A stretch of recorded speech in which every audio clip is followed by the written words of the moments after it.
Well, hello and welcome to episode 298 of the Plain Talking UK podcast. I nearly said we're three not then. far away. Oh, we'll dear. give you that. Yeah, welcome, everyone. It's safe to say that we're on our own again tonight, Matt.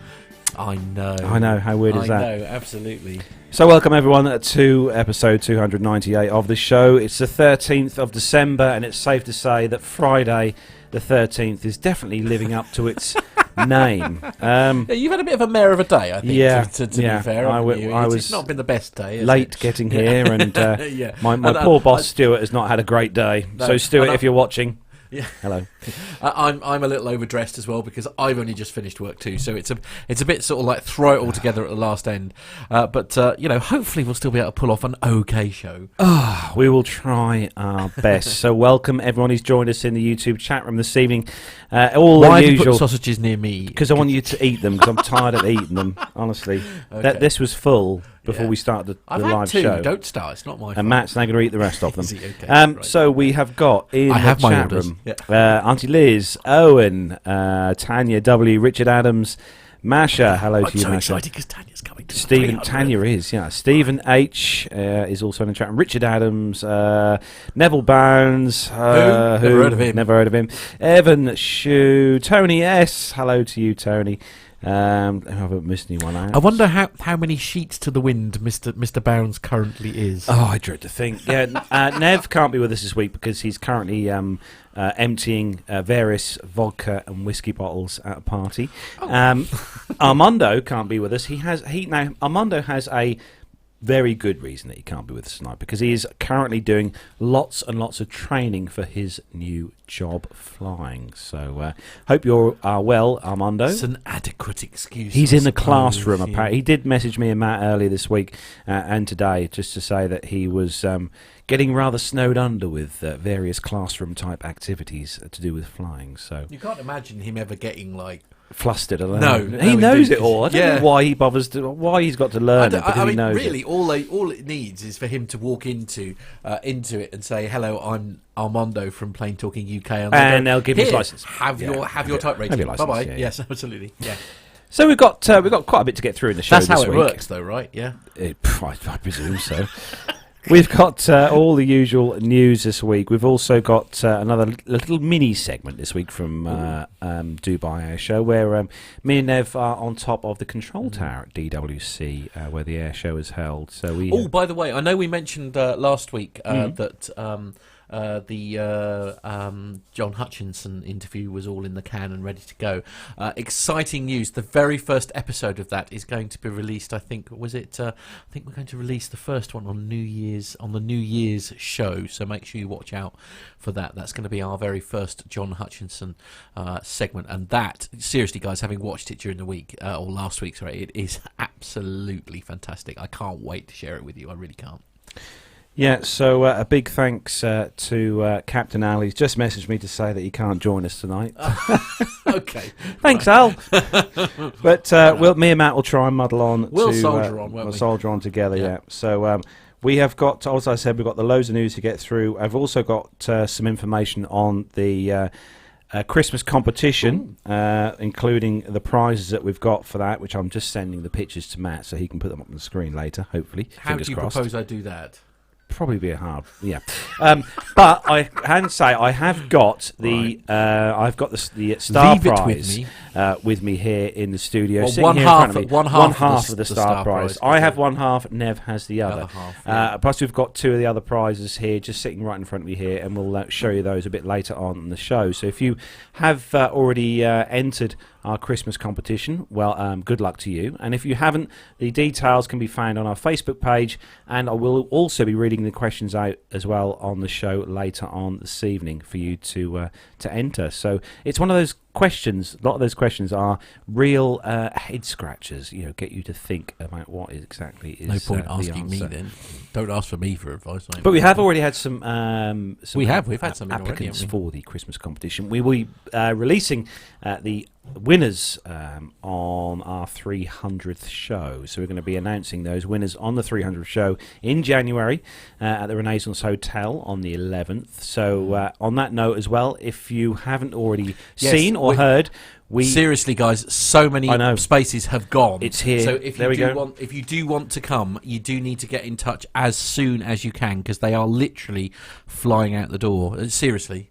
I'm so delighted at how much interest there has been in it. So yeah, if you're able, if you want to come, please do literally.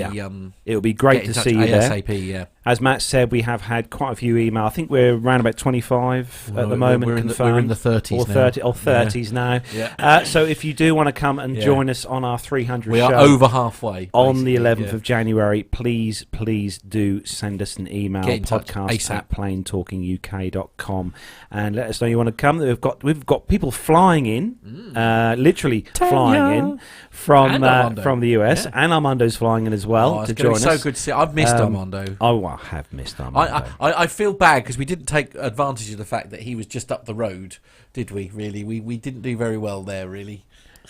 Who else? We've got loads of. The guest list has still been put together, but there it is. I can bring it up later in the show if you like. All right. But my dad is going to be there. Actually, my dad's going to come. Okay.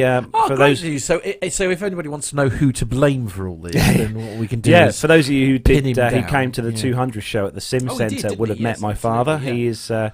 He will be at the 300th as well, and also my boss Stuart is also going to come to the. Everyone's going to be on their best behaviour. So you'll be able to. I might meet my boss. Yes. The man who finally stopped him from being miserable. Yes, I know. He's good. He's brilliant. But anyway, I suppose we should really do some sort of aviation-based podcast. Yeah, why not? Go nuts. I know. So we are going to start the show then, as we do each week, with our rundown of the weekly news from around the world and the UK. So if you're ready, Matt. Speaking very slowly. I'm trying to give you time to load. Oh, he's already loaded it up. Okay. So if you're ready, Matt. I've been ready like 4 minutes. If you're ready, Armando. Yeah. If you're ready, Nev. Yeah. Let's go.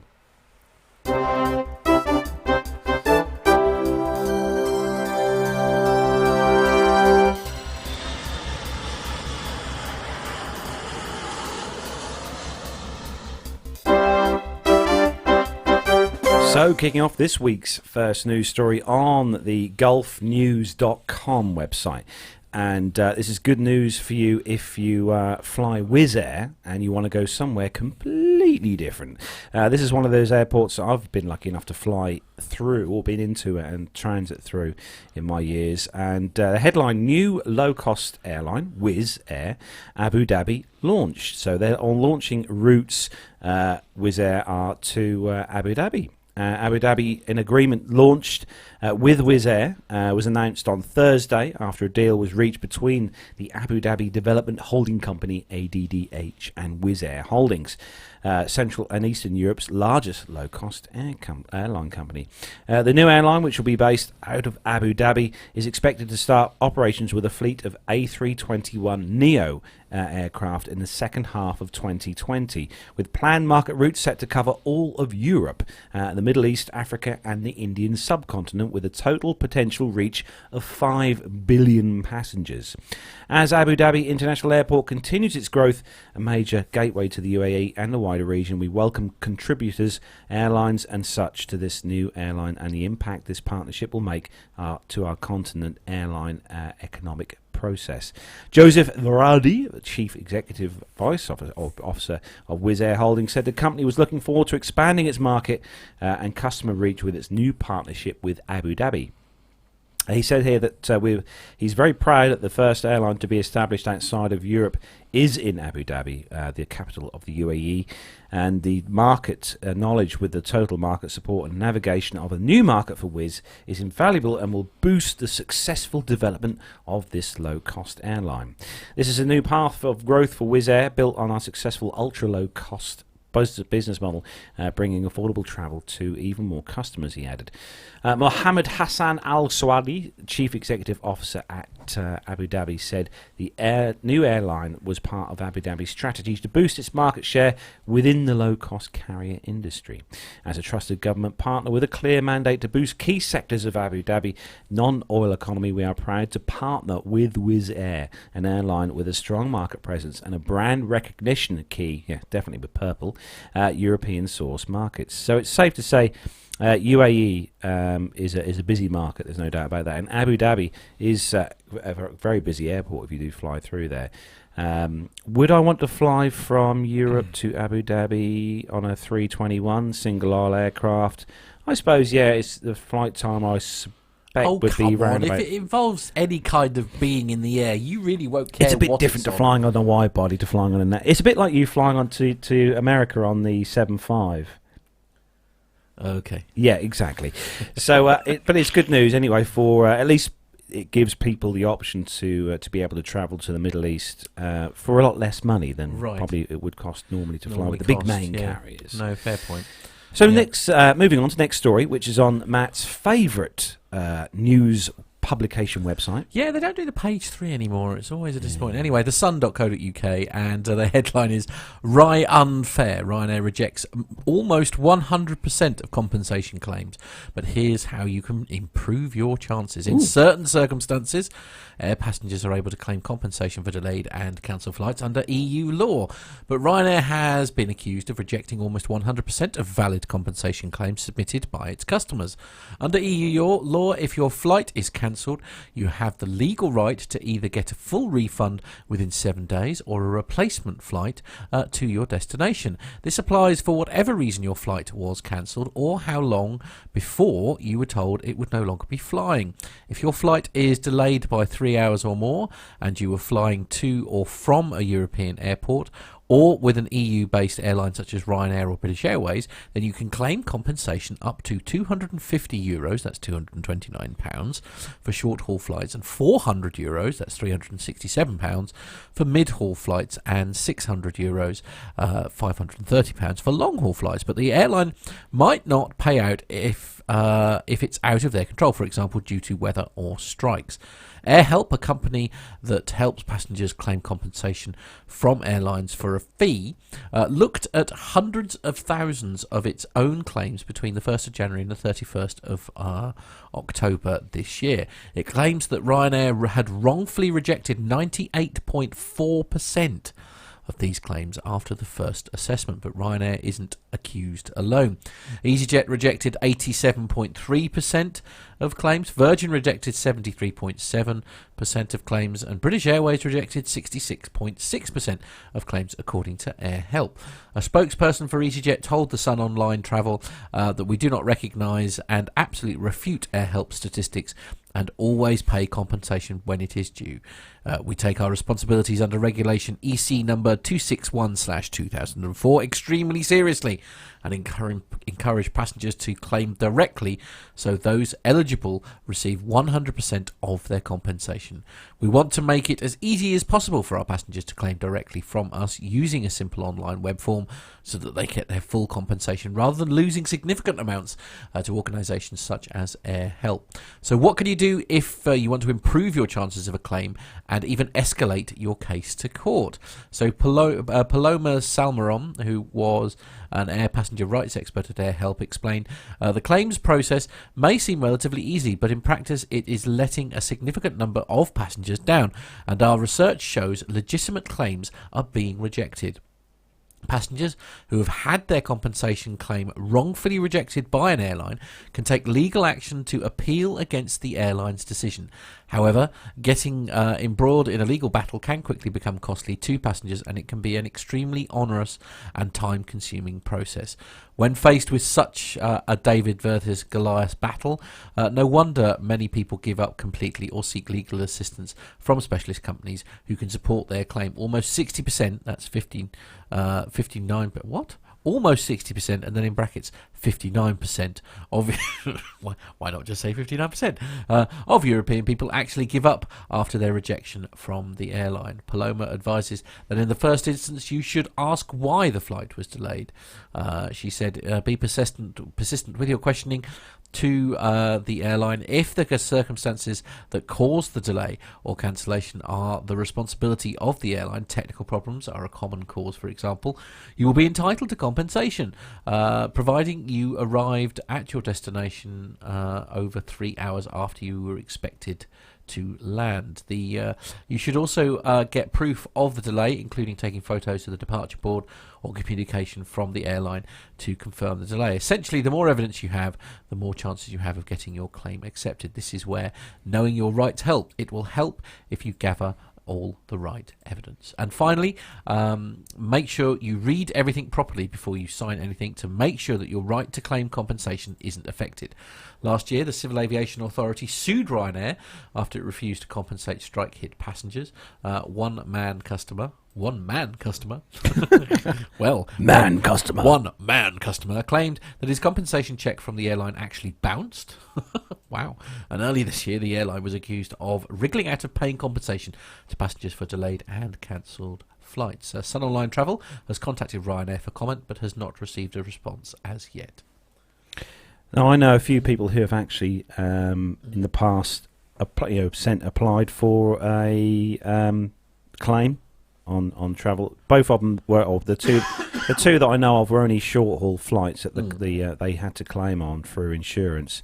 But I do know one thing that both of them said the same was the fact that it took ages for the claim to go through, and even longer for the money to appear in their bank. Really?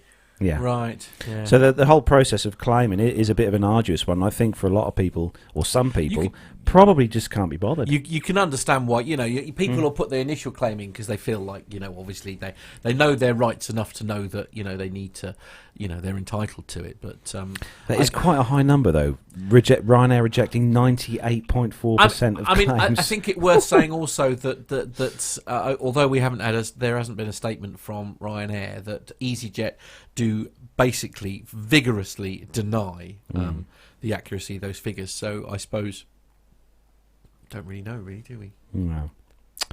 So moving on to the next story, and this story is on the scmp.com news site. I don't know. Okay. And this is something a bit techie, so Matt will like this one. This is Hong Kong's flagship airline, Cathay Pacific, unveils energy-efficient digital flight and weather app, replacing paper manuals. Right, good luck with that. So Cathay Pacific has unveiled its new digital flight and weather application to enable its pilots to go paperless in the cockpit. Each of the airline's 525 daily flights used to carry up to 70 kilos, or 154 pounds, of manuals and paperwork per trip. The company estimates the elimination of paper will save 1 million litres of fuel a year, while also reducing carbon emissions. The interactive platform, called the Cathay Pacific Flight Folder, will hand pilots a digital version of a pre-flight briefing notes and material and tools to monitor flight progress, navigation, fuel logs, weather data, and a host of other relevant things, making it easy for them to make decisions before and during a flight. The platform also includes a digital weather system called My Flight WX, created by Hong Kong Observatory. Many major airlines, including BA and Lufthansa, have already scrapped paper manuals for cockpits, and Hong Kong Airlines is also trialling paperless cockpits. Greg Hughes, Chief Operations and Service Delivery Officer of Cathay Pacific, said the new app would enable its crews to undertake challenging roles digitally and more efficiently. He said the new app was part of the company's wider digital transformation efficiency effort and aimed at cost saving. All of the 73-year-old group passengers and cargo airlines have started using the paperless systems, except the newly acquired Hong Kong Express, which transitions. You right there, Matt? You having trouble with the phone there? Oh, no, it's my laptop. Airlines across the globe are under pressure to do more for the environment in the wake of fly scam, or flight shaming, started by 16-year-old Swedish activist Greta Thunberg, a movement that has won broad appeal around the world. Cathay now flies one of the most fuel-efficient and long-haul passenger aircraft fleets, including 36 A350s, out of a total of more than 230 aircraft.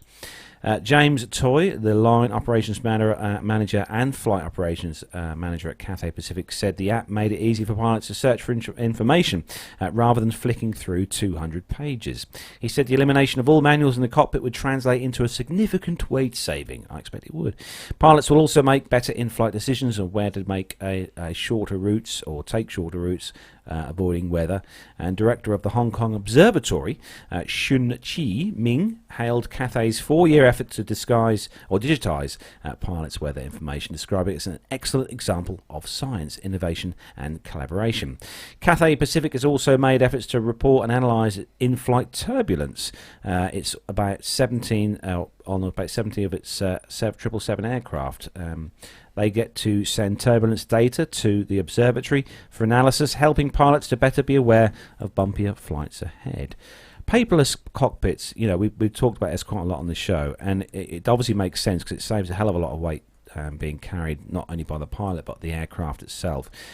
But, part of me kind of thinks, if these tablets, and I'm guessing they use some of them I know they use iOS, Apple, iPads, but some airlines do use Android-based tablets as well. Really? But even so, Which airlines? Both of them have their, the iPad's not fallible, and neither are Android pads. And if these were to go tech, a bit of paper with some bits and pieces written on would come in handy. Do you not think? Yeah, I don't know. Could you go completely and utterly 100% presumably paperless? Each pilot would have a said iPad. Yeah. Be so two. if one goes tech, the chances of two going tech are very, very unlikely. To be fair, whether it be Android or Android or iOS, the chances. But the turbulence data thing's quite good. It'd be handy for this observatory, obviously here, to analyse data to find out about where the worst areas are for turbulence and stuff. So yeah, that's true. That's true. On to the next story. This is it's a Boeing one. Yeah, this is on the Business Insider. It's slightly I don't know. I feel a bit funny about this story. This is a good story for you, Matt. I like this. Anyway, Boeing removed a feature that protects its 787 planes during lightning strikes as a cost-cutting measure, even after FAA experts objected. Boeing removed a feature that protects its 787 planes during lightning strikes as a cost-cutting measure, even after technical experts from the Federal Aviation Administration objected, according to a new report from the Seattle Times. The House Committee on Transportation and Infrastructure will today grill FAA Administrator Steve Dixon about why the FAA's managers ultimately approved the change, which involved removing copper foil from part of the 787 Dreamliner's wings. Chairman Peter DeFaso, who is a representative for Oregon, said in a letter to the FAA in November that the committee had received information and documents suggesting Boeing implemented a design change on its 787 Dreamliner lightning protection features, to which multiple FAA specialists ultimately rejected. This is he said that the removal of the copper foil could increase the number of ignition sources in the fuel tanks in the event of lightning strikes. The Seattle Times reported that Boeing designed the Dreamliner, which first started flying in 2009, with both an insulating cap and the copper foil on the wings to protect the plane during lightning strikes.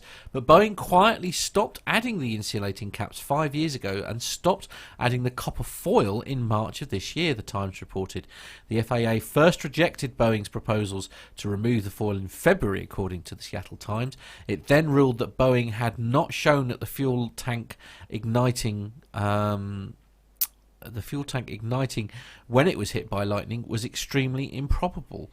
But the Times reported that around 40 sets of the plane's wings had already been built without the foil at that stage. DeFaso, who said in his November letter, if accurate, this is an astonishing fact that suggests either willful neglect of the Federal Aviation regulatory structure or an oversight system in need of desperate repair. He also noted lightning strikes on aircraft are fairly routine in occurrence. Boeing appealed the FAA's decision, which it then reversed 1 week later, allowing the planes to fly with the changes, the Times reported. Thomas Thorson, a senior FAA safety engineer, formally objected to the FAA's reversal, the Times reported.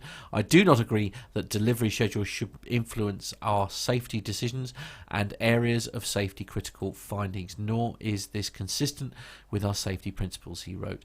Boeing said in a statement to the Seattle Times that the 787 had several other layers of protection from lightning strikes and that each design change was properly considered and addressed by Boeing, thoroughly reviewed with and approved by the FAA. Now, the thing that makes me there's more to this story which I won't go on about, but the thing that makes me so nervous about this is you think that the last thing that Boeing would surely want to be doing, given the whole MAX debacle that is still ongoing and probably will be ongoing for a few more episodes. A few more episodes at least. You'd have thought the last thing they'd be worrying about is skimping on a few, lightning protector things. I know. I know these things cost money, but there's a really good video on YouTube that I watched quite a few years ago now, and it was a video all about how aircraft manufacturers protect their airliners from lightning strikes, and obviously what airliners happen when they're struck, because they are struck by lightning quite a lot. It's one of those things that happens a lot. If you go on YouTube, there's various videos of aircraft being struck by lightning, and they just carry on flying. It's just another kind of thing. But I know there's quite a few pilots that we know that have flown through storms and been struck by lightning, and they're still here. Yes, exactly. But I'm sure they're right in the fact that they're saying that these systems are, they're not, there are other systems in place now to deal with them. Moving on to the next story, and this one is on the Simple Flying website, and this is a special story just for Nev, because Nev is obviously not with us this week. So for you, Nev, special story. And British Airways, jumbos in decline. What will replace it? Boeing 747s. Now, me and Nev flew back from Dubai on one of their 747s a few weeks back, and very nice flight. I did enjoy it very much indeed on the Queen of the Skies. But the story goes that around the world, Boeing 747 aircraft are being retired left, right and centre. The reason behind the retirements is largely due to increasing efficiency of twin-engined aircraft as the world's Boeing 747 fleet begins to age. However, that will British Airways will replace, or what will they replace their 747 fleet? British Airways currently has 32 Boeing 747s remaining in its fleet. Most recently, Golf Charlie India Victor Golf was retired in November, with its final flight just 4 miles long, as we covered that a few weeks back. However, the airline is faced with replacing these aircraft, and it looks as though the fleet replacement the actual replacement itself hasn't flown yet. When British Airways ordered up to 42 777-9s in February, Willie Walsh said it's the ideal replacement for the 747. In some ways, British Airways has become synonymous with the 747 in much the same way as Concorde. The British flag carrier has operated the Boeing 747 for decades. In fact, earlier this year, the airline repainted its 747s with old retro liveries to celebrate the carrier's 100th anniversary. This included the BOAC livery, first worn on the 747-100, and the Negus livery additionally, and also the Landor livery as well, which we all know, one of my favourites, and Nev's favourite as well, I know, which has previously been worn by the aircraft, and it was painted on and included, and it's still flying actually. They're still flying the retro designs today. So the 747 retirement, British Airways is currently in the process of retiring its fleet of 747s. As a result, the looming retirement, British Airways will not be retrofitting its new Club Suite cabin into its fleet of 747 aircraft. According to IG, the Capital Market Day presentation looks as though the new Boeing 777-300 aircraft are currently replacing the 747 fleet. Indeed, the first 747 was retired in 2013. However, British Airways is also set to start retiring its older 777s in 2020, with the last new Boeing 777-300 also set to be delivered next year. BA is still due to receive many new wide-body aircraft past 2020. This includes the Boeing 787 and Airbus A350, in addition to an order for the Boeing 777X. At the time of placing the 777-9 order with Boeing, IAG chief Willie Walsh told the new guys at Boeing that the 777-9 is the ideal replacement, as he said, for the 747.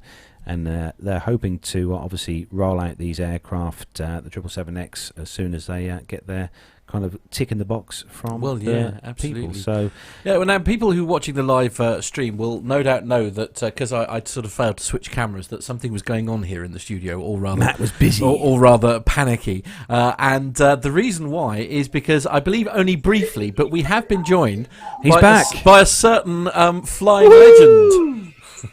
Hey, everybody. Hello. How are you guys doing? I'm sorry I'm missing the show this week. Obviously, you're all right. Look at him with his nice fancy check. I still can't get over the fact because you weren't live last week, obviously because you were on tape last week, and we weren't able to discuss the beard, by the way. Yeah.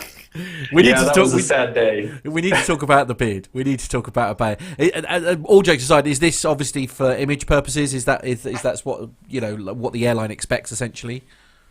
Yeah, so here in the U.S., we're still not allowed to wear beards or to sport beards, even at a Part 135 or a 121 carrier. So that was a sad, sad day when I had to shave my beard to show up to training. You should have kept it, and then you can glue it back on later. Kept it. I know, right? He could grow a real one. It's fine. He's not like the rest of us, where he can actually, like if I grow a beard, it ends up either white or all patchy. That's the advantage. Well, but, I think it's one of those things when people leave the military. It's almost a rite of passage where you have to see how big of a beard you can grow in this first couple months. And then, rebelling against the system. Rebelling against the system. Right? Yeah, absolutely. So dare we ask whereabouts you are broadcasting from this evening, Armando? No, there's no more secrets. So I am at Signature Aviation in Denver, Colorado. So I'm at the Denver International Airport. And if you can see behind me, I am quite literally at the front door to the FBO. So there's two 737s and 757 outside, and you'll see some airline pilots and some passengers walking by. Our training facility is right here, shared with United Airlines. So. Cool. Oh, cool. So come on then. I have to ask the question: How is school going?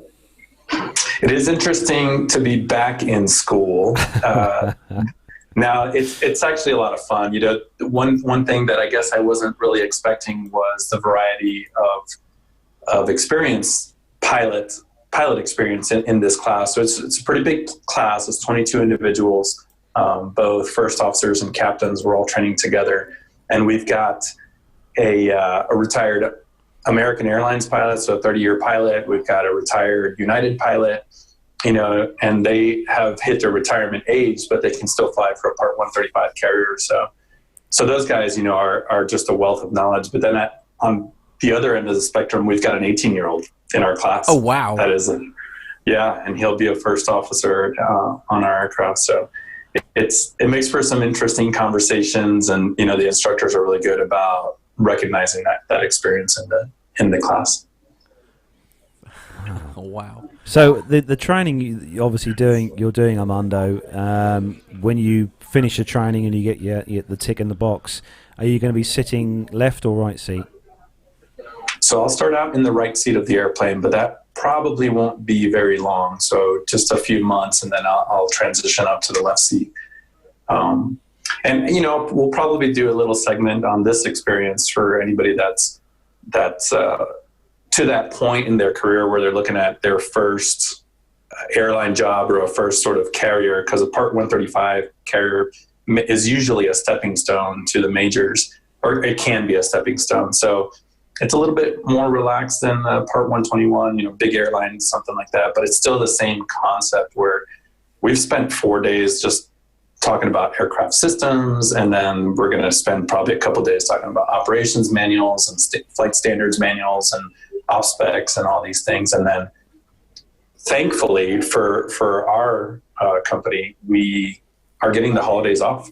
So I'll have a pretty good I'll have a pretty good break between the ground school and the time where I have to come back to do the sim and the flight training. So. Hence being able to join us for our 300th, of course, which is very, very exciting. And I know that, as I say, we've got a. I mean, I know you've been a bit out the loop, obviously, because you've been busy, mate. But I say that the guest list is already half full already. I can't believe how quickly the spaces are filling up, and I have no doubt that a lot of them are very excited to be able to see you. Yeah, absolutely. We're just add-ons. Yeah, it's mutual, because that's the best part of any of our meetups, whether it's Farnborough or Oshkosh or anything, is actually putting a face to the name, and you meet some people. And the weirdest thing in this community is you feel like you've known them for years, and you say, oh, hey, you're so-and-so. And you have absolutely no qualms about bringing them into your, they know your life, you know their life. Yeah, and absolutely. It's just like a couple of friends getting together. So I'm very much looking forward to getting up to England. And it did feel a little weird to tell my pilot onboarding team, like, hey, I'm new here and I don't want to throw a kink in your plans or anything like that, but I just happen to have a trip booked to London right in the middle of January. You do a little podcast. If you wouldn't mind. Yeah. And they were very accommodating, I guess. Well, so far she said, well, actually that helps us out with our scheduling. So I probably will not start my flight training until after the 300th show. Oh, well, that's cool. So, okay. So just one last question before we move on, Armando. Right now, it's a question that I know it will be on a few people's. Matt's just destroying the studio, by the way. It's the aerial. Obviously, the aerial just fell off, so hopefully we're still on there. While Matt repairs the aerial, we'll carry on. One moment, caller. So Armando, everyone knows that you know a hell of a lot of stuff. You know your stuff. You know your wings from your tail and stuff like that. And you are very knowledgeable. And you've been in this business for such a long time. Not just in the military. He's got to get his head out of the room again. Also, you realise that, don't you? Not just military, but also GA. But the question is, are you still learning? Are you learning new stuff with this whole training thing? 100%. And I think any pilot, whether a professional pilot or a GA pilot, will tell you that if you're not learning anything every single day that you're either in training or flying, then you need to question yourself, because every day there's no manual and no instructor that could possibly teach you every situation that you're going to encounter out there. So, it's humility goes a long way in aviation, because there tends to be a lot of Type A personalities, and pilots and aircrew love to talk about themselves and about their experiences, which is great because I love listening about them. But sometimes there's the best thing to do is just be humble, be quiet, and listen, and just learn and take it all, because you will learn something new. And every hour here, I'm learning something new about a new airplane. Plus, it's like buying a new car when you're always so excited to get it home, right, Matt? Yeah. I can empathise right there. Yeah. And if you're me, you have quite a bit of a cry in the car on the way home, but we won't talk about that. We'll move on. So do you want to? Getting into a new airplane is no different. You're learning the systems, and the first time you get to fly a new airplane is just as exciting. Oh, mate. Well, thank you so very much for sort of taking... Are you sticking with us, Armando? Have you got to get away? No, I'm on the lunch break, so I was just checking in, saying hi to everybody in the chat room. Do you want to take the next story then? Do you want to take the next story? Let him go away and have his lunch. He's fine. Ignore him, Armando. Thank you very, very much for taking time out of your lunch break. Look at him, he's to come and say that. No, leave him alone, you horrible man. Thank you very much for joining us, mate. Whatever you're having for lunch, I hope it's very tasty and huge. And we'll catch up with you hopefully very soon. Are you able to join us for what we're doing later on in the week? We'll see. Yeah. The schedule's a little bit in flux, so. Yeah. Okay. Cool. All right. Well, we'll catch up with you soon, mate. Safe flying or safe ground schooling, and we'll be in touch soon. Take care, mate. Bye, Armando. Bye. Yeah. Oh, I'm so chuffed he's coming over to the UK for the 300th. Very good of him to join us for a few minutes. Yes, I know. Poor man, he needs to go and have his lunch. I know. I just miss him. I miss him. And I miss Nev as well. I know. Actually, it's my Nev has tech disappeared. Well, I'm going to go. Well, he's busy, isn't he? And I'm going to go and see him on Thursday. But you and I need to talk about that in a little while. when the show's finished, because I'm going to go and see Nev on Thursday. Okay, right. You're nodding like you already know. So this next story that would be me, wouldn't it? Yes, is on the points. Yes, it is, and that would be my go. .com. It is. And while Matt eats the last get out sausage of it, out of the Anyway, this is the Points Guy, and the website is Air Canada's first Airbus A220 completes maiden flight, which is great news. So Air Canada's first Airbus A220 took to the skies over Quebec on Wednesday in preparation for the jet's Canadian production in January. The plane maker flew the A220-300 on a test flight ahead of delivery to Air Canada's Montreal Mirabel Airport. Airbus said Wednesday the airline has 45 of the jets on order. Air Canada expects delivery of its first A220 by year's end, with plans to begin passenger flights next month. The airline will become the second North American operator of the jet, after Delta Airlines, which debuted last February. The A220 is scheduled to enter service with Air Canada between Montreal. Is it Trudeau? I don't know, ask Auntie Liz. Yes, okay, Auntie Liz will no doubt correct us, I'm sure. And Calgary on the 16th of January, according to Cirium schedules. Service will expand on existing routes, including to New York, LaGuardia, and in March through May, when the jet will open new non-stop flights between Montreal and Seattle, and Toronto, Pearson, and San Jose, in California. So United Airlines flyers can enjoy the A220 via the carrier's partnership with Air Canada. The flights between Montreal and New York operate under their co-chair, as will service to Denver that begins in May. Air Canada is outfitting its A220-300 with 137 seats, including 12 business and 125 economy. Each seat will have personal in-flight entertainment, and the aircraft will be outfitted with satellite Wi-Fi. I know. The airline plans to add 17 more A220s to its fleet in 2020 for a total of 18 by year end. Its latest fleet plan shows. So the aircraft will replace the Embraer E190s that are due for retirement next year. One of my biggest to-do list things for next year, if I can, and if I have the money, is to get a flight on an A220, because I just want to see what this aircraft is all about, because it's had a lot of good reports, good reviews. I know Nev went on board one of these, I think, at a certain air show. I think it was Farnborough. He went on board the 220. I'm sure he did. Oh, did he? Okay. And I just want to know what the kind of passenger experience side of this aircraft is, because we didn't we had one from the A220, didn't we? Yeah, we did from I forget who it was now, actually. One of the listeners sent us in. Yes, and then he reminded us, and we.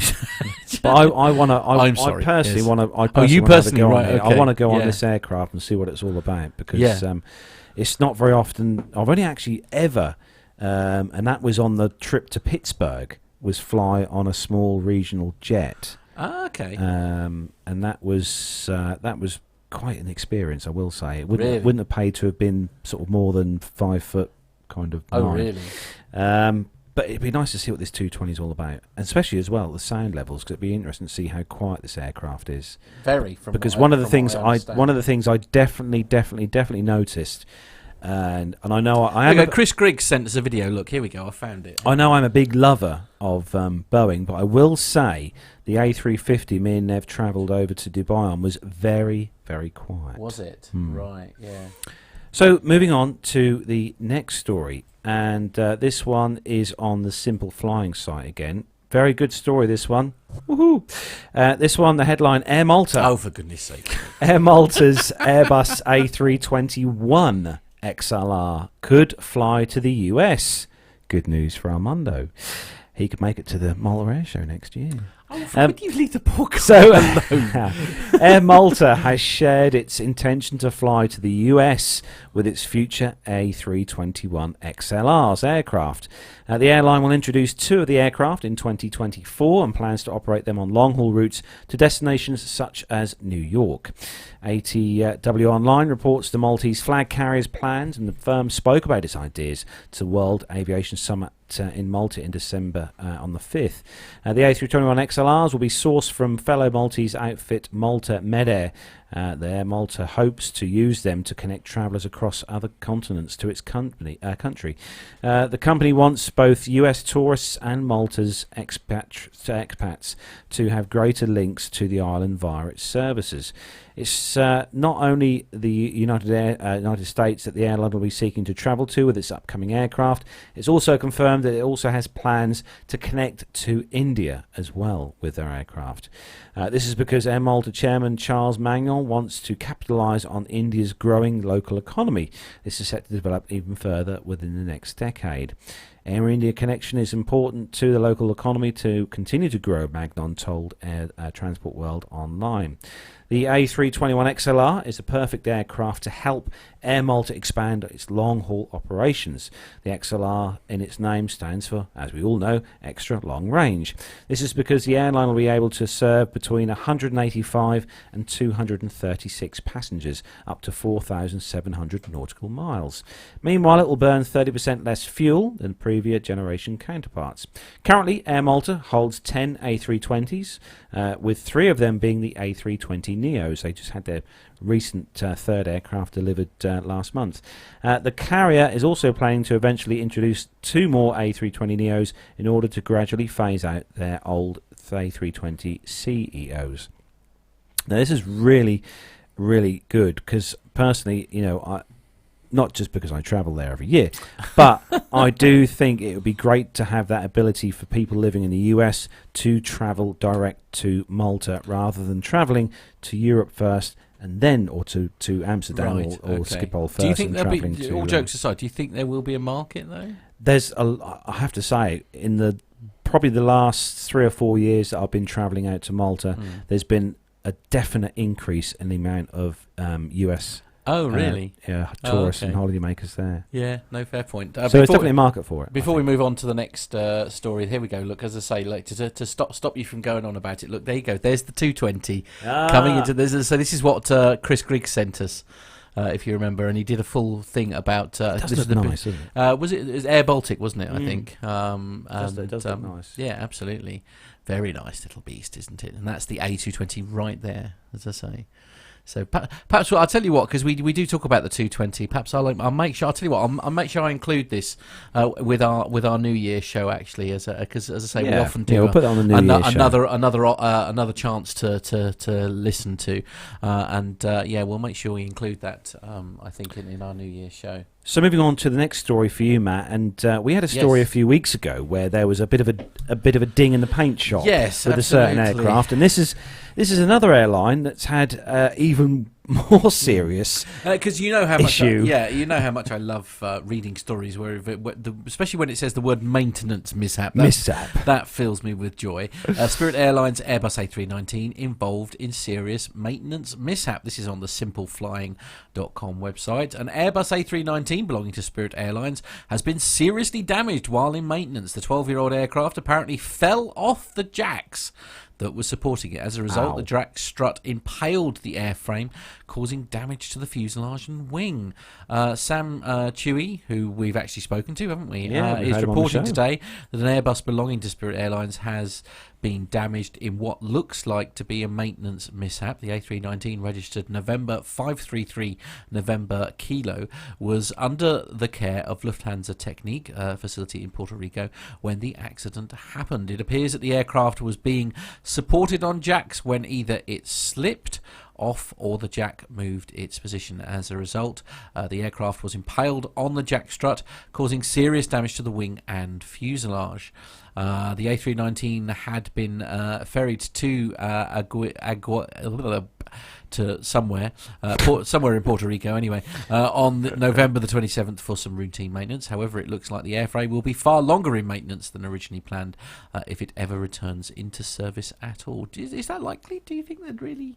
It depends how bad the damage is. I mean, the aircraft in question was built, first flew in 2008, so it's a few years old. But I mean, there are if for those of you who like to click on the show notes that Matt puts in the show each week, there are pictures on this website. That's gone right through, hasn't it? It has made a bit of a mess. Yeah, safe to say, on the wing and through. I think that the actual it's like gone through the flaps. The flaps, it's gone through the flaps. It's quite a bit of damage there. Yes, I'm sorry, we've got a few technical problems in the studio at the moment, so I'm not able to put Matt up doesn't have his own laptop. Yeah, okay, all right, yes. But Matt will put the link to this story in the show notes, absolutely. and there are some quite good pictures on there, which were on the Airline Secrets Exposed Facebook page, which has some pictures, actual quite close-up pictures of the actual jack itself, penetrating various parts of the wing. Yes, to say, it looks to me by that photograph that it's caught the edge of the wing and actually gone through the flaps, hasn't it, by the look of it, I think. Or certainly through the mechanism that controls how they operate. It's that's going to be a complicated one to put right, isn't it? It does say the leasing firm may consider the aircraft a write-off. A write-off, so well, I wouldn't be at all surprised by that, because that's going to be pretty major, isn't it? The work required to get to put that right, and obviously, absolutely. I mean, obviously insurances will cover this, but I would imagine that whoever was involved in this particular, somebody may be unemployed. someone may not be getting a Christmas bonus this year. Absolutely, I wholeheartedly agree. I mean, there's more to this story, but you get the gist. Basically, it's pretty nasty, not great. So the next story on simpleflyingagain.com, and this story is this has really amused me, because I had a look at this and I thought this looks like a paint job that I know that I've seen on a particular BA aircraft, but this headline is PIA, or Pakistan International Airlines A320, gets new paint job after flying through a swarm of bugs. Ew. So perhaps if Matt may be able to not put the picture on, put the picture on. Well, if not, it'll be in the show notes. Don't panic. But Pakistan International Airlines, leave it with me. A320, he's such a tech whiz, this guy. Airlines Airbus A320 received a new paint job after flying through a swarm of bugs. The A320 nose and cockpit were visibly struck by a large, I think it must have been a large, number of bugs. And ARY News reports the A320 was operating flight PK310 from Karachi to Quetta. As the aircraft was preparing for landing, the aircraft came into contact with a swarm of locusts that grazed the nose and cockpit windows. I think graze is a nice word, I think. However, the aircraft managed to land safely in Quetta. Engineers examined the aircraft after landing and found no abnormalities, no engine damage or anything. However, the locusts did cause some minor denting and, of course, gave the aircraft its new paint job.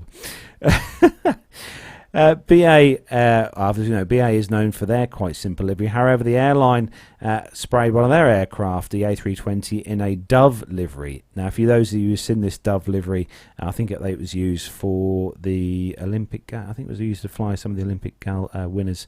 But it looks very similar to that. I will say the story is correct. It does look very similar to that. Okay, it's not ideal, but this is sort of. There we go. Matt's going to put it on the screen for those of you watching in YouTube land. Yummy. It looks interesting. Yeah, I mean, it's there are people who would pay money for that style. So according to reports, Quetta is known for some locust strikes. Normally, the Civil Aviation Authority conducts anti-locust sprays to prevent such strikes from occurring either upon or takeoff or landing. These swarms can cause some troubles for pilots. Unfortunately, large swarms can obstruct the pilot's visibility, which can make it difficult to detect hazards on or near the runway. Furthermore, these swarms can impact the engines. However, more due to the size of the locust, they can end up affecting the aircraft's exterior, such as messing around with the pitot tubes, which tells pilots airspeeds. Pakistan International Airlines, or PIA is short, is the flag carrier of Pakistan, and the airline is not well known on the global stage and operates a relatively small fleet of A320s, 777, 200s, 200 ARs, 200 LRs, and 300 ERs. But on that picture, I have to say, Matt, it's going to be. I think it's going to be a case of definitely a jet wash. Or I think it'll certainly need very strong brush. Yeah. And it does surprise me, though, even because locusts can be fairly hefty sized beasts. They're not tiny. That they managed to get away with, what they did. Mind you, it said there was a few dents and stuff off the back. A few little dents, so, yeah. Absolutely, it's not. But no, it just goes to show it's not birds. that affect aircraft. No, indeed, lots of things. Locust make as well. Challenging.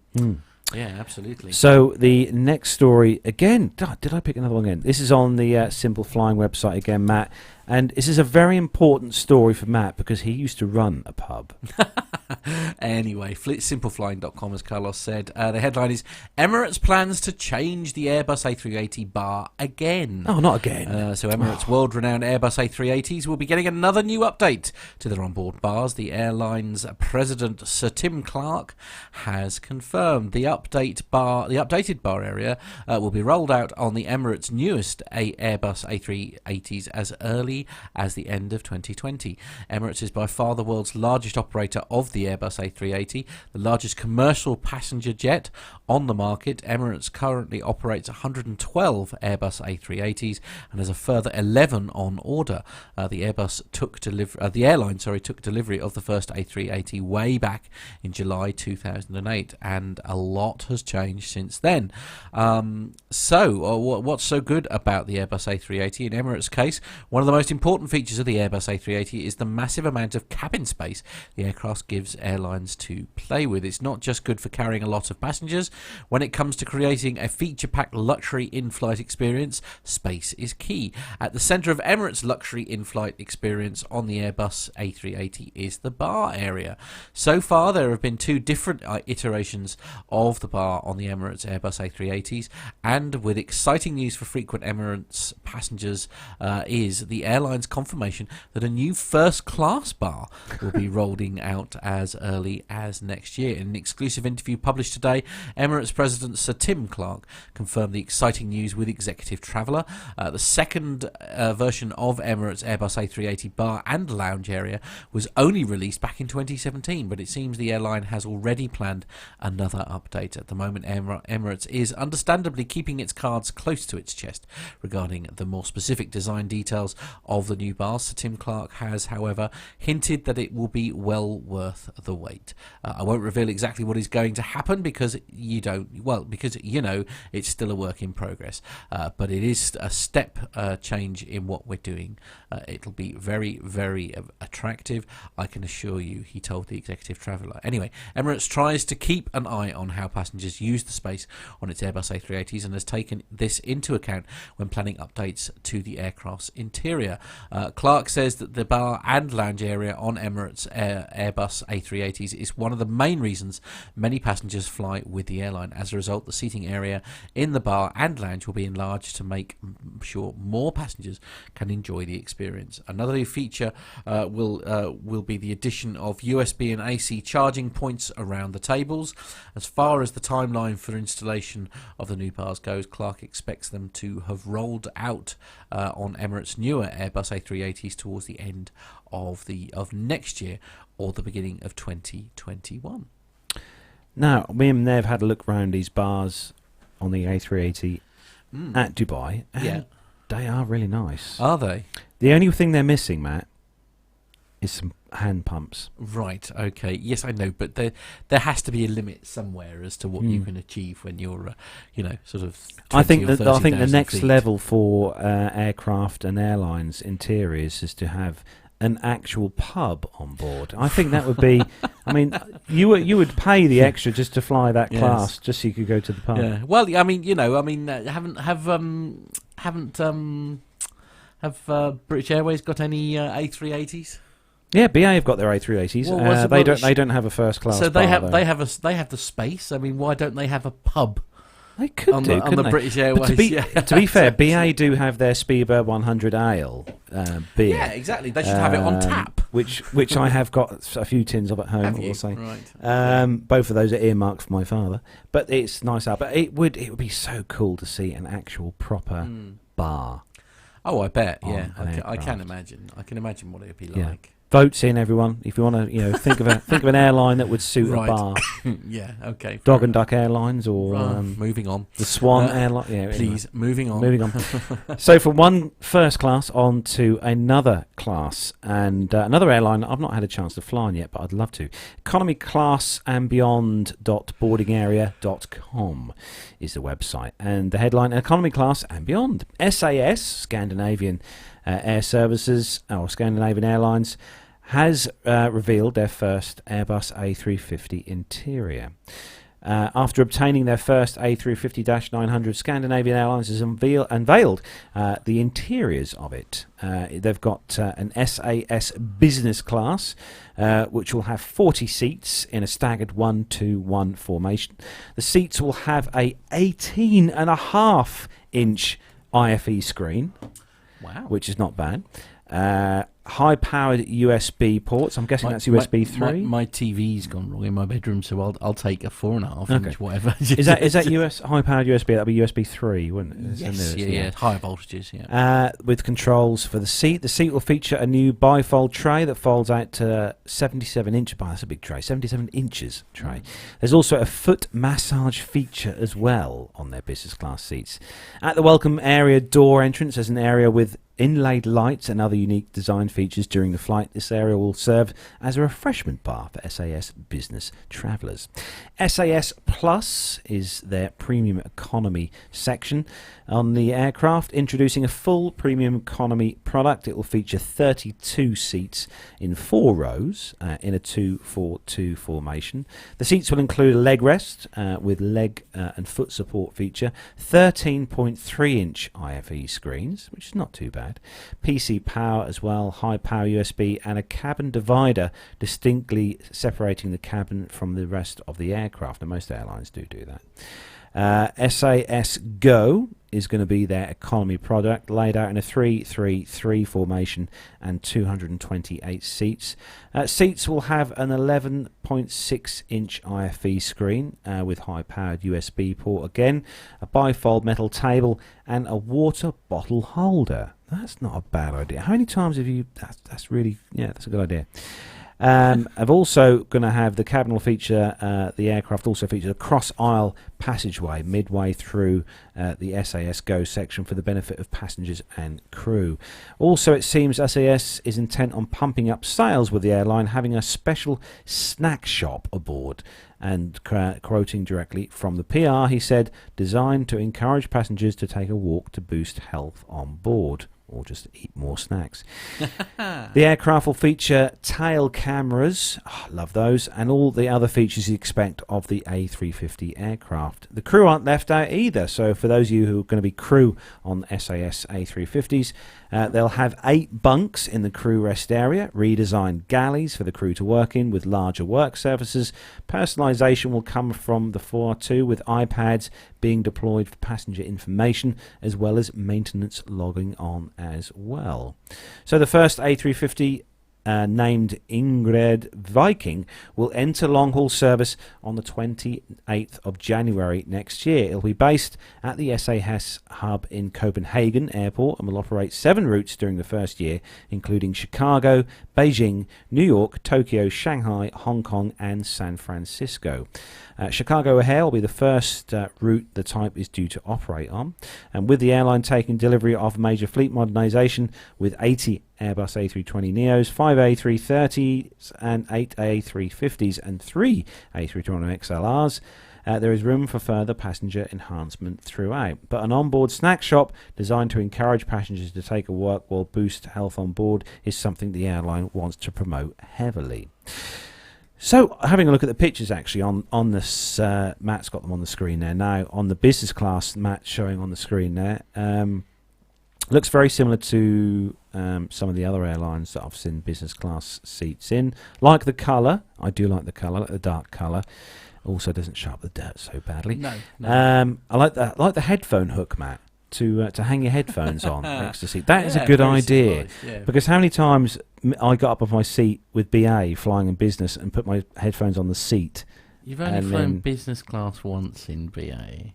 With BA, yes, once, yeah. Okay, but you said how many times have I just you make it sound like you're flying in business class all the time. But that's a very good idea to have that, the headphone hook, because you don't want to sit on them, especially not when they're those posh noise cancelling ones. Oh, are they? Oh, right. Yeah. Not like Nev's ones, his posh Bose ones. Oh, are they? He's got, yeah. Well, I might have known Nev would have the best. IFE screens in premium look really good as well. Good quality screens, obviously very decent quality screens, and also the divider between the premium economy and the business class is a nice solid actual dividings rather than just curtains. So absolutely. yeah, it looks really nice. Looks really nice. I like that. There you go. Look. Yeah. Very nice. That'll do. It'll do. Yes. So the last story, Matt, is it's a Ryanair one for you. Actually, is it? Yes. Okay. It is. Sorry, one moment, caller. There we go. Sorry, Flight Global, Ryanair. So Flight Global is the website. It's the one with the nice font, everyone. Ryanair passengers will not know if the 737 MAX is due to operate flights. So Ryanair's aircraft allocation procedures mean passengers will not be told during the booking process whether or not their flights are due to be operated by the Boeing 737 MAX jets, according to Group Chief Executive Michael O'Leary. He suggests, however, that the Irish carrier's customers are unlikely to view this as a problem because confidence in this aircraft will restore very rapidly. The reality is, if people want to know whether or not they are due to fly on a MAX jet, the answer is that you won't. O'Leary tells Flight Global in Brussels on the 10th of December. Because we won't know. We do our aircraft allocations on a nightly basis. You're booking your flights 6 to 8 weeks in advance. Other MAX operators, including Southwest Airlines and United Airlines, had indicated that customers will be made aware of the aircraft type as they are due to fly in advance of the travel date. But noting that he would place another order for MAX jets tomorrow if the price was right, O'Leary cites the example of customers quickly regaining confidence in the Boeing 787 following the type's grounding over safety fears back in 2013, which is a good point, actually, wasn't it? Because they had the battery issues, didn't they? The 787 when they first did. And I think the best example of a similar issue with an aircraft type is the 787 when it had the lithium. Oh, there we go. Look, when it had the lithium-ion it's nice because I know you're learning stuff. I know, and was grounded while they replaced the batteries. There was concern about customer sentiment. He recalls customers got. Oh yeah, but to be fair, nobody actually died. No, not the batteries. No, and there weren't two planes that fell out of the sky.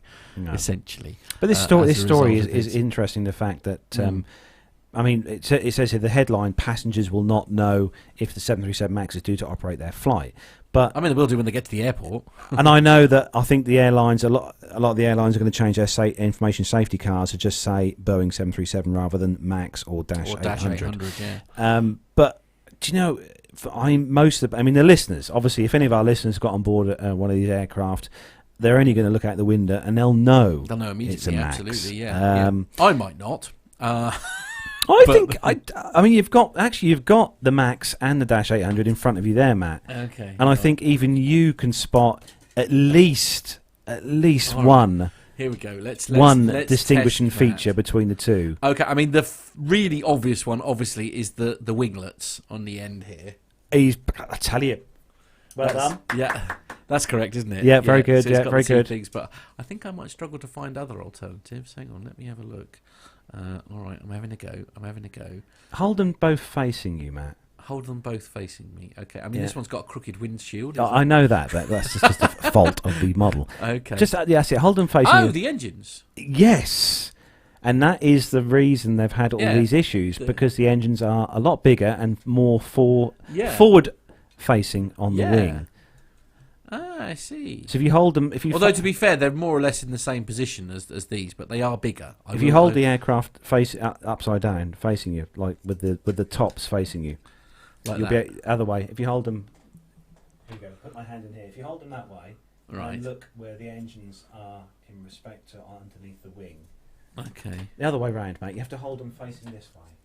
That's it. Okay. That way. Oh, I thought you were just being special. No. No, if you look how far forward the engines are on the one on the left as to how far forward the engines are on the right. They're in from exactly the wing. The same place. They're further forward. On the models. They're further forward, trust me. Are they? Yeah. Oh, yes, they are, look. Yeah, the wings in general. Yeah, because they're by the end as we're on this one. So the actual engines protrude further on the new. The engines are obviously a lot bigger. He's learning. Every day's a learning day for Matt here at P2K Studios. But anyway, he done well. He picked up on the best one first, which is the winglets. So well done, Matt.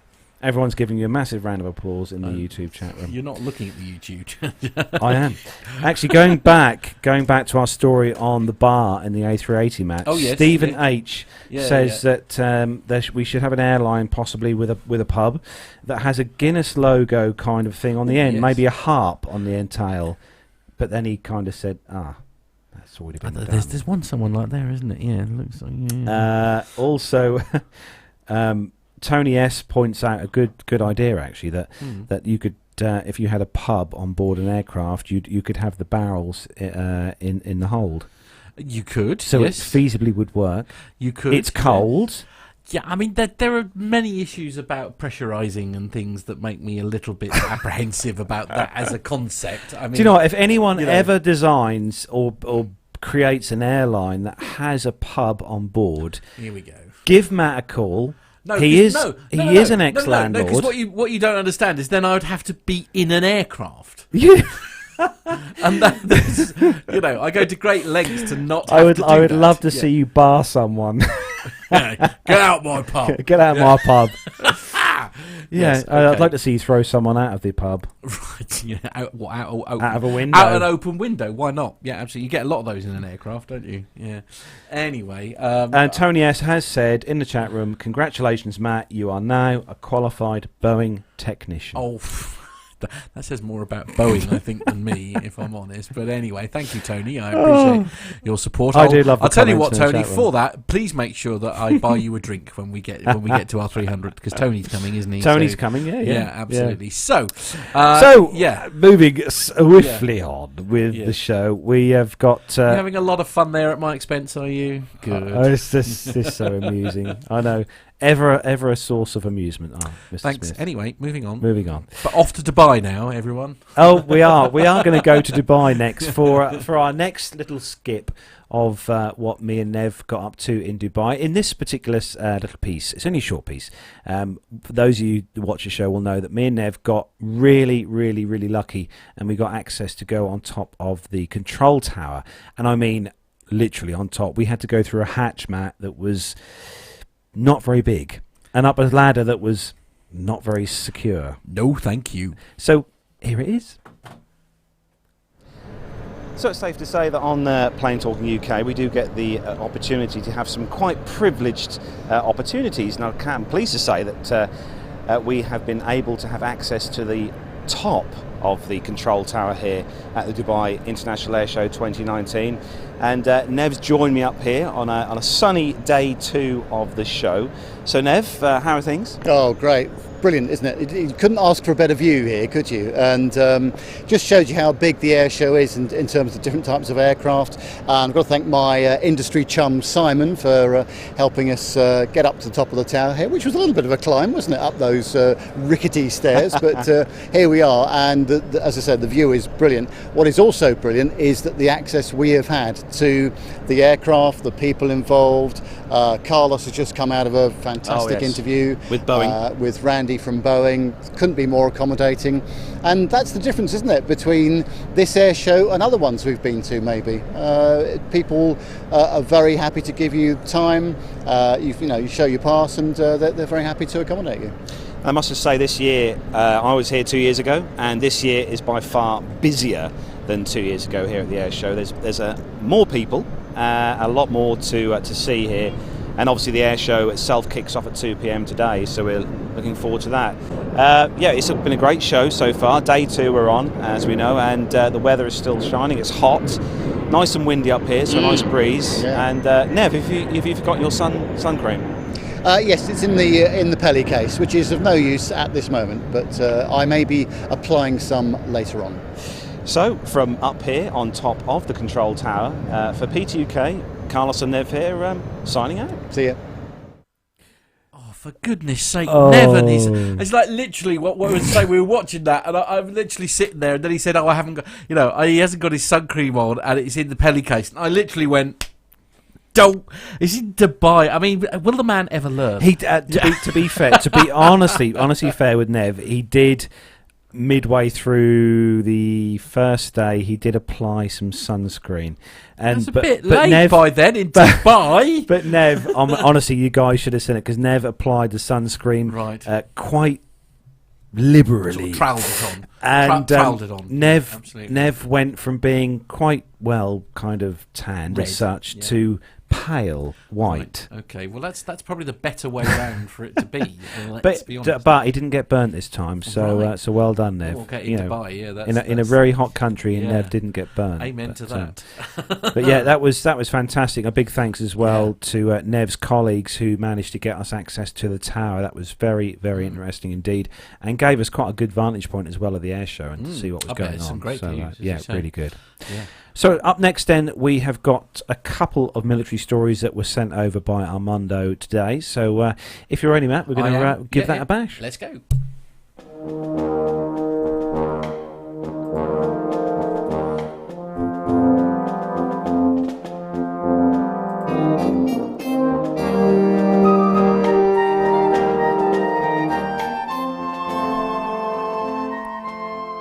Now, it's always sad to start the stories off on the show, especially the military section, with a missing aircraft story. But this one was earlier this week, and I haven't seen any updates actually today of whether this has been found.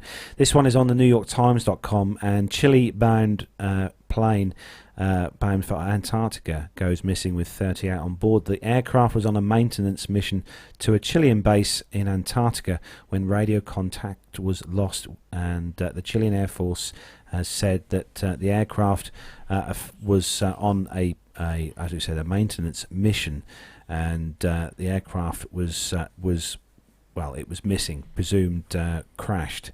The aircraft that went missing on Monday evening had 38 people on board. The aircraft in question, a Hercules, a C-130 Hercules, which vanished without trace at 6:13 p.m. on Monday, was carrying 17 crew and 21 passengers. And President Sebastián Piñera cancelled his trip on Tuesday to attend an inauguration of the President Alberto Fernández of Argentina, said the government would spare no effort to find the plane. He said that they're doing everything humanly possible to find them despite extraordinary difficult conditions, he said. The Uruguayan and Argentine air forces each contributed a C-130 aircraft to assist the search, while the US has also provided 2 satellites in orbit to capture images. President Jair Bolsonaro of Brazil has also offered to help, said the Carlos Loureiro, a spokesman for the government of Chile. The Chilean Air Force declared shortly after midnight that the aircraft had crashed because by then the aircraft would have run out of fuel. General Arturo Manero, the Air Force Commander-in-Chief, said that the accident probably occurred 294 miles north of Antarctica in the middle of the Drake Passage, where he said ocean depth could be over 2 miles. Rough weather, poor visibility and waves almost 20 feet high are making search efforts difficult, he says, but we are not losing hope. The Drake Passage connects South Atlantic and South Pacific oceans between the southern tip of South America and the Antarctic Peninsula. It has some of the world's worst weather and is known for its frigid temperatures and powerful storms. The aircraft was transporting crew members to inspect a floating pipeline that helps keep the base powered, Air Force has said. All but 3 of the passengers were members of the Chilean military. 2 were civilians from an engineering company, and another was a 24-year-old university student at the top of his class who won an award to start an apprenticeship and an internship in Antarctica. The aircraft departed from Chile's Cabano Air Force in Punta Arenas near the county's southern tip at 4:55 p.m. for a 770-mile journey and reported its last position an hour and a half later, according to an Air Force statement. The Air Force announced a thorough investigation into the circumstances of the accident, and Chile has 4 permanent air bases in Antarctica that support scientific research on issues including biodiversity and climate change. During President Piñera's term in 2011, a Chilean Air Force Casa 212 aircraft crashed into the sea as it tried to land on Robinson Crusoe Island, part of the Juan Fernandez Archipelago, a Chilean territory in the South Pacific. I've just been sent a story in by actually saying this was published yesterday, saying Chile plane that vanished en route to Antarctica has been found. So searchers combining Antarctic seas have recovered parts of a military transport plane and human remains belonging to some of the 38 people aboard who vanished en route to the frozen continent, Chilean officials said on Thursday. So the Air Force General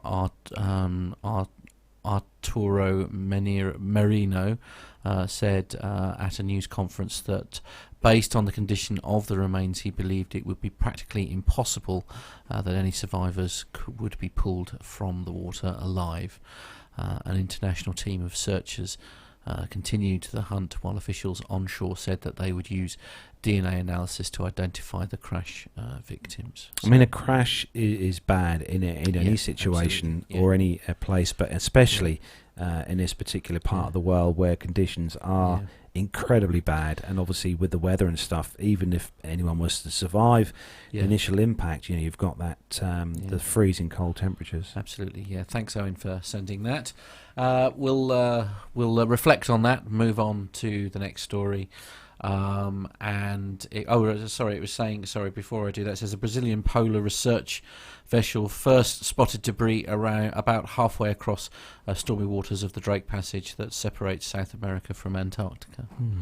So very sad. Yeah, absolutely, very much so. So anyway, on to the last military story this week. This is on Flight Global, and the headline is Boeing looks at laser range finder for KC-46A refueling boom. So Boeing is researching adding a laser range finder to the KC-46A Pegasus problem-plagued refueling boom camera system. The laser range finder retrofit onto the boom cameras, known as the Remote Vision System, RVS, would give operators additional information about the true distance between the end of the KC-46A's boom and a receiving aircraft's receptacle during in-flight refueling, says Will Roper, who is the Assistant Secretary of the US Air Force for Acquisition Technology and Logistics at the Reagan National Defense Forum on the 7th of December. I am very pleased that Boeing has leaped forward on that kind of research, says Roper. They are looking at where they can install the laser rangefinder, how they can run the wiring and cabling through to it. The addition of a laser rangefinder is some way off, however. We've got another turn before that design is tightened up to where we can proceed with it, says Roper. It is that kind of thinking that is going to get the RVS problem solved, thinking outside the original design, which did not include the laser range finder. The KC-46A in-flight refueling tanker's original RVS cameras had two problems: a distorted three-dimensional video feed, which makes it difficult for operators to perceive distances, and a problem automatically adjusting to changing lighting conditions, which causes the screen to wash out in certain scenarios. There is a rubber sheet effect where some parts get stretched, some parts get compressed, so that the reality is that the operator sees on screen is not necessarily the same as the one outside the plane, which obviously is very bad if you're trying to line up booms. Boeing is trying to straighten out the warping problem using algorithms that remap the video feed's pixels to the correct locations, he says. The company is also working with scientists at the Air Force Research Laboratory's 711th Human Performance Wing to model potential fixes to the RVS, says Roper. The remote visual system, I'm going to worry about it each day until we have a validated design, he says. One thing I am very happy about, we've got some of the best visual experts at the at the Air Force Research Lab, and they are creating a model, a simulator of the RVS that we can work through design iterations with Boeing ahead of them putting engineering investment time on them. So it's that sounds like a sensible solution, actually, because I mean lasers have been used to sort of measure distances for years, haven't they? I mean, you can even get like DIY probes, can't you, that use lasers to be able to tell you immediately how far away you are from an object. I just think it's nice for lasers to be used for something rather than shining in pilot's eyes. Yes, absolutely. What a brilliant thing that will be. Yeah, no, it's a very good idea that obviously they're using this kind of thing, and also these air-to-air refueling, especially the guys who actually do the main job, controlling the boom and stuff, I agree, have an incredibly hard job. I certainly wouldn't want to have that responsibility to. No, but then I suppose this will obviously be done by these guys know what they're doing, don't they? Oh yeah, definitely. And if they say there's issues, then it's.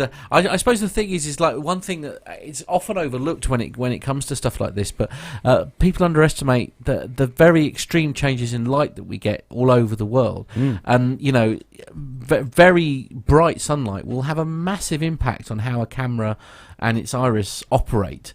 It's just like, and there's only so much you can do, to sort of deal with that. So as I say, I think lasers is probably a very sensible way forward. Definitely. As long as they're not green ones. Oh, right, okay. Anyway, moving on to the last part of the show before we wrap up. And obviously, as you all know, if you follow us on social media, will know it's the usual time of the year where we bring out the PTUK Christmas competition. Now we have 10 questions for you to answer, and email us in your answers, all the answers to the questions that we've got. And Matt's got some pictures of some of the prizes that he'll try and hopefully flash up on the screen, making him work here for his £4 million a year. It's safe to say this year's prizes, with obviously with the 300th coming up, we've kind of combined prizes, and we've kind of tried to get the best prizes we can to offer everyone. But we have got some amazing prizes for our listeners to win this year. So I'll just show you what I'll do is I'll show you quickly some of the prizes which I have here in front of me in the studio. For those of you watching in the world of audio only, there we go. I've just knocked my camera. You have. Good. Well done. Right, so here we go. This, for those of you who will have remembered these as kids, because I used to have these as a child many years ago. Remember these 3D. Now, for those of you watching, there we go. I don't know whether... Does that actually show, Matt, on the screen? It's kind of 3D. It's sort of, you can see it jumping around. There we go. Yeah. So that's one of the prizes we've got up for grabs. This is a 3-dimensional picture of the red arrows, which you can probably see if you're watching in YouTube world. Looks looks quite awesome. This can hang on the wall at home, and we have got another one here. And there we go. This is another one for those of you watching again in YouTube world. We'll see this one here of the Spitfire.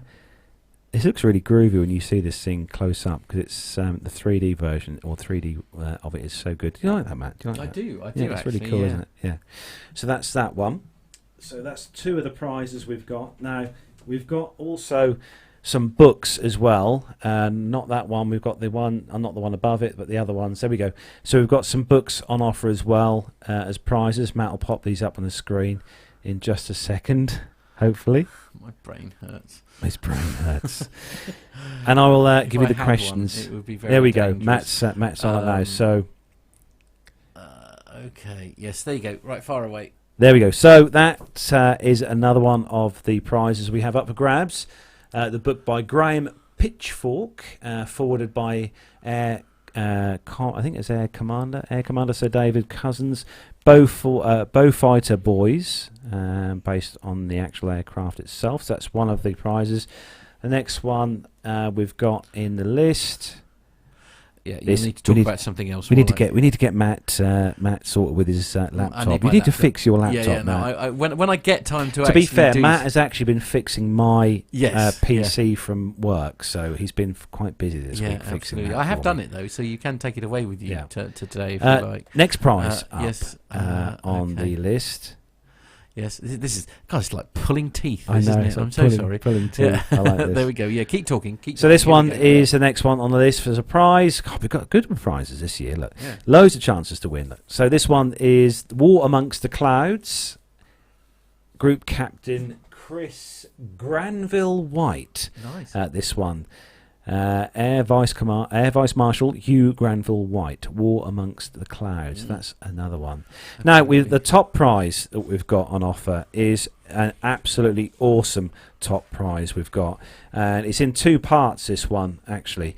So if I'll hold the first part up. So the first part, the prize, This is all down to obviously our interview with John Hutchinson, the Concorde pilot, that's coming up soon in episodes. This is a limited edition plate, a plate done by the Davenport Pottery Company Limited here in the UK. This is a limited edition Concorde plate. This one celebrates end of an era, so this celebrates Concorde's life, 1976 to 2003. You can probably see on there, and on the back, there we go, there's a authentication number. So these plates, there was 2003 of these plates produced by the company. This one is number 1604. So this plate could be winging its way to you, as well as a signed book from John Hutchinson himself.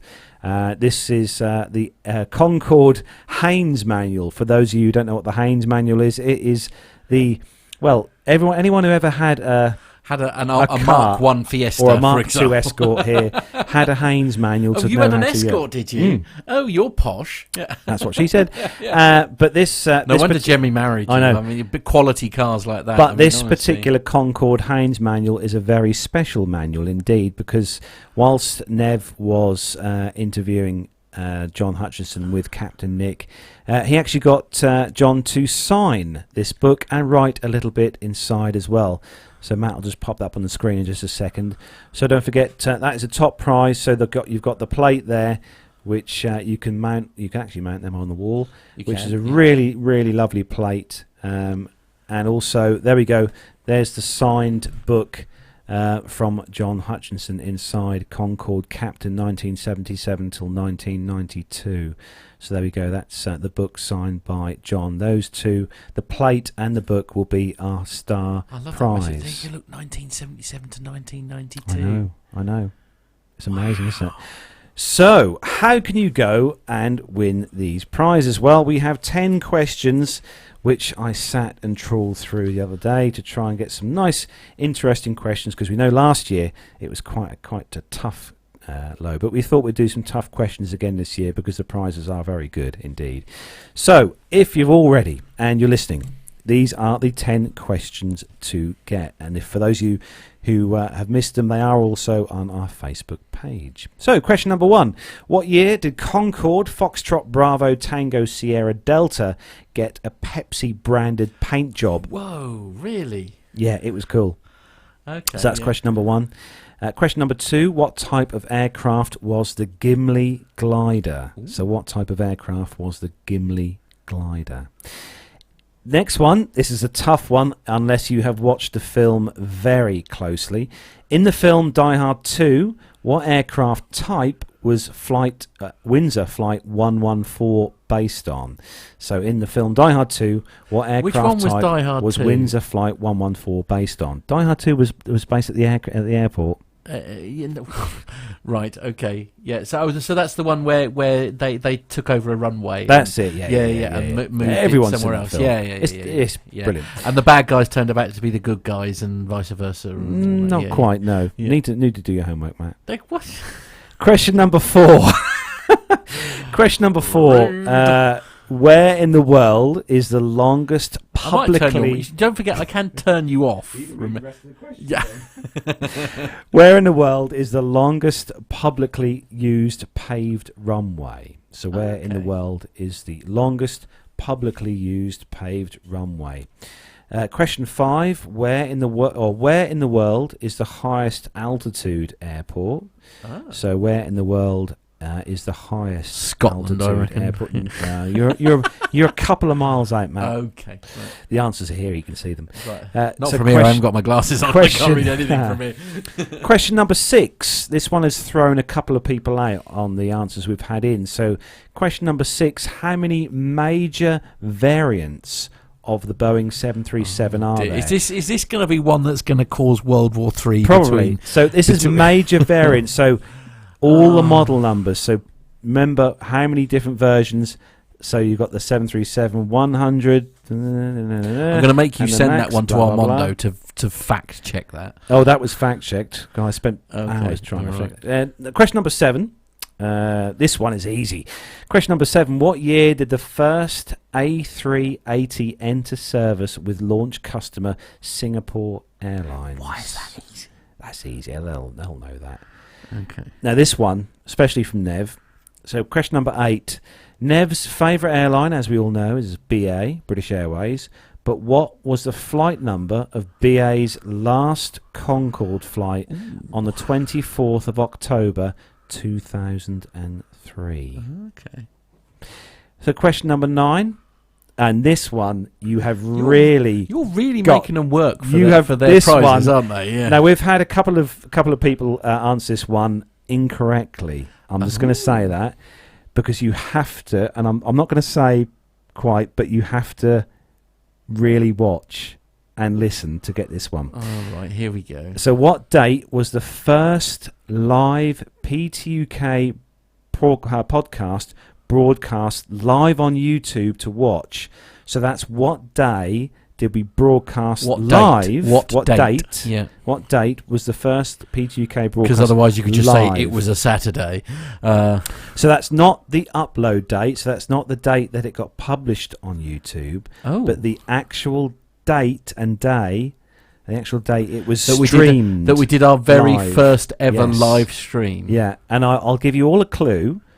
Me and Matt were in the garden at the old PTUK kitchen studio outside in the garden on a very sunny day. No, that wasn't the first. It was. No. It was. I can prove it. Well, you've got the thing wrong on YouTube if you've done that then. How do you mean? I'll show you in a bit. Okay, all right, yeah. Question number 10. Because the first one that we ever did was in was in my conservatory. It was the conservative one was after. Can't have been. Yeah, honestly, 100%. Because it was streamed to my channel. Honestly. Okay, all right. So just to clarify that then, because I'll show why I'm saying this to Carlos in a moment. So it would be the very first YouTube show that was broadcast on the PTUK channel. That's it. Yeah, because there was one. The only because we did do a test stream for a whole show on my personal channel. That's why I'm querying it, and that would have been before that on our on our PTUK physical YouTube page. So I should just clarify that. Yeah. Question number 10. This will be an easy one for Adam Spink if he's watching the show or listening to the show. Okay. And if you get stuck, you can always ask Adam. Stick him a message on social media.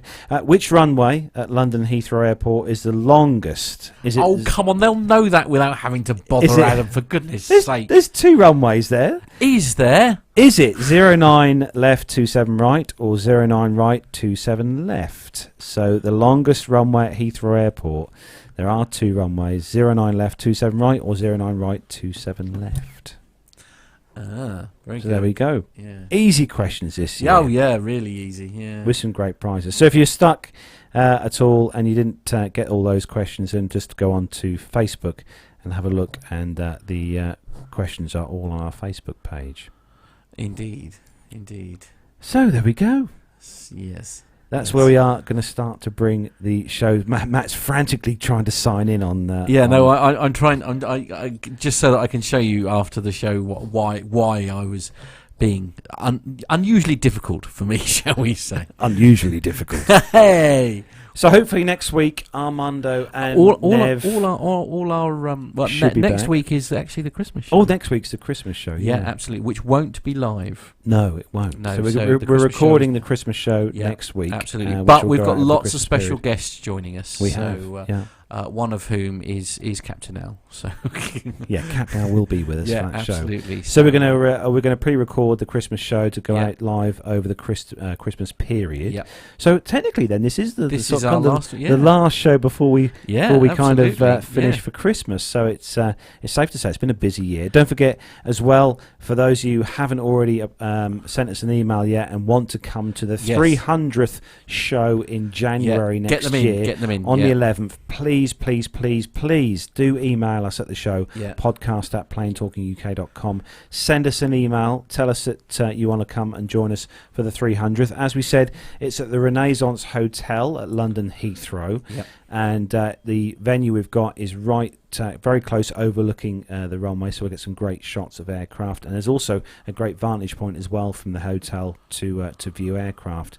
We're going to do a live show. We've got loads of people attending. We've got some very special guests indeed joining us on the day, one of which is Paul Papadimitriou from the Layovers podcast. I'm so looking forward to that. We haven't actually met him yet, have we? And I'm really looking forward to that. We're going to be speaking to Paul. Paul should be there. He has spoken to me this week and said that he's very much looking forward to meeting everyone there at the 300th show. For those of you who do listen to the Layovers podcast, Paul is awesome to speak to. And APG fans, I'm sure, will be delighted to know that Captain Nick is also joining us, so he'll be there to chat to us as well. Along with Adam and loads of other people. It's going to be really good. Isn't it? We do have a special treat for everyone as well who are joining us there, because Adam's going to have a chat with us, isn't he, about various aspects of Heathrow and what goes on at Heathrow Control Tower. So we're looking forward to that as well. So it'll give everyone a chance to meet Adam, and of course meet Armando as well. If you haven't, if you haven't done that yet, then that's just that's. So I hope everyone has a really good Christmas break and enjoy yourself over the festive period. We're actually left our Christmas tree gathering to this weekend. We're not getting our Christmas tree until Sunday. Yeah, I was kind of I was a little bit bar humbuggy, to be fair, but I was. Matt's just showing me something. I need to look at this. Yes. Sorry. That's not on the P2K channel. No, it's not. No. So just quickly, just to quickly go over that. That's not on our P2K page. Indeed. So, although to be fair, if anybody does pick that up, as long as you know about it, you can include that as a correct answer, can't you? So question number 9: what date was the first live video P2K broadcast on YouTube to watch? Do you know it was watched 181 times? Really? Yeah. Anyway, sorry. Is that all? Yeah. Hey, that's not bad. Yeah. So the questions, as we said, will be on our Facebook page. They are on there. Some great prizes to win. Obviously, I would love to keep the book and the plate for myself. The plate, especially. The plate, but we can't. Obviously, awesome. Don't forget, you can't eat your dinner off this. This is not one of those eating your dinner off plates. And certainly don't put it through the dishwasher. No, and definitely don't put it through the dishwasher, no. No, so that's it then, guys and girls. We are going to end the show now for this week. Thanks to everyone who has joined us in the live YouTube chat room this evening. It's been great to see everyone there. We hope you have a really, really, really awesome Christmas break. And New Year, absolutely. And don't forget to look out for the Christmas show that will be going out over the festive period, which we'll be recording this coming week. Yeah, absolutely. Very much looking forward to that. So this is our last live show of our last show. Oh, God, I can't get anything to work. You can't press the right buttons. I can't. Yeah, so this is our last show, believe it or not, before the new year. Before the new year. Yeah, and we've got one live show after the new year, and then it's our 300th. So, I know, the 300th. I know. 300, I man. know. 300. Yeah, absolutely. 300. 300 shows. We've been churning this squid out for nearly 300 shows. Who could believe it? Oh, it's going to be awesome. I cannot wait to meet all you guys and girls who are joining us for the 300. Podcast at planetalkinguk.com. So make sure you get your if you want to come, make sure you get and a quick note as well before we wrap up. Don't forget, if those of you who do want to come to the 300th and you want to stay and book a room at the Renaissance Hotel, London Heathrow, they have still got their reduced rate on some of the rooms. I know some of our listeners have treated themselves to rooms with runway views. Oh, really? Yeah. I think Dave Willis has treated himself, and I think a couple. I think even Tony might have treated himself to one of those as well. Absolutely. Yeah, the room rates are £59 a night. Moment, yes. 59 quid. They are limited, so if you are going to do it, then you need to sort of do it ASAP. I just think book through the website. Yeah, book through the website. Yeah, but you need to book through the Renaissance website, not through us. Yeah, through the Renaissance website. Book yourself. Unfortunately, no discounts are available to us other than that discounted rate for as long as it lasts. Essentially. Yeah. So that's it, guys. Take care, everyone. Have fun. Have a safe and warm Christmas. I say two offline shows, as I call them, to look forward to. But we will be back in the new year with live shows. I know for a fact Matt's going to have a warm Christmas day. Am I? Yeah, that's all I'm saying. Okay, and on that bombshell, ladies and gentlemen, we'll see you in the new year. Take care, everyone. Bye-bye. Woo!